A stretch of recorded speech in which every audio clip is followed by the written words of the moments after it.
Nag-umpisa na itong Commissioner's Cup pero hahabol ng trade itong Magnolia. Ang balita ito raw si Pauha Villonar ng Titan Ultra ay kukunin nila para magkaroon sila ng additional big man at ang kapalit nito ay isang second round draft pick. Si Pauha Villonar ay nanggaling yan sa Converge Fiber Excels, naging free agent at kinuha ng Titan Ultra. Pero ngayon daw ay gustong i-acquire ng Magnolia at sa tingin ko hindi magiging problema yung pagkuha nila dito.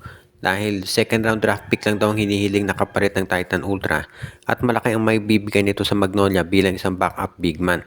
Inside player itong si Villonar at unfortunately hindi siya nabigyan ng minuto nung nasa Converge dahil ang daming mga big men doon. So sa tingin ko pwede talaga to dito sa Magnolia bilang backup ni Xavier Lucero at Ian Sangalang. At yan ang dahilan kung bakit si LA Tenorio ay determinado na makuha ang nasabing player. Kung sakasakali nga na itong si Pauha Villonar masama sa Magnolia, magiging decent role player yan para dito sa Magnolia at yan ang nakikita ko na po pwedeng mangyari.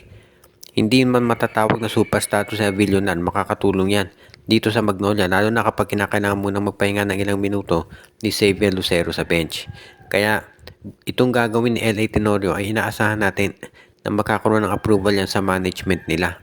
At ito naman si Pauha Villonar, sa tingin ko magiging excited yan na lumipat sa Magnolia muna Titan Ultra. Kahit hindi pa siya nakapaglalaro sa Titan, malaking upgrade yung mapunta ka sa Magnolia dahil yan, isang perennial playoff contender at yan talaga yung iniintay natin na mangyari ngayon dito sa Magnolia. Yung kumuha ng mga additional players para mabigyan ng tulong itong si Xavier Lucero at yung iba pang mga nandyan sa kanilang roster.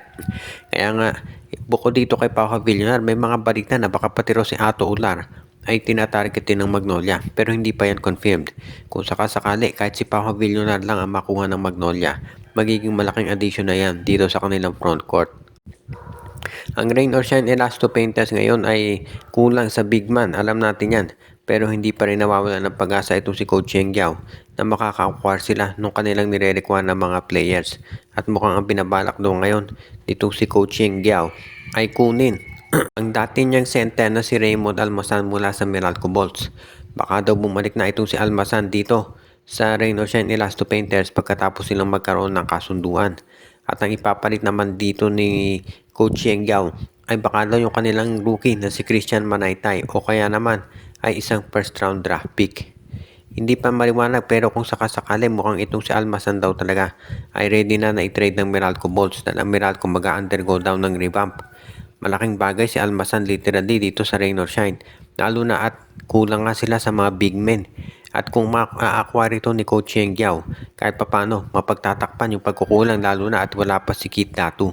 At syempre si Raymond Almasan matagal niya naglaro sa Rain or Shine, ibig sabihin pamilyar siya doon sa sistema nito. At magiging madali yung adjustment niya pag nakuha ni Coach Cheng Giao.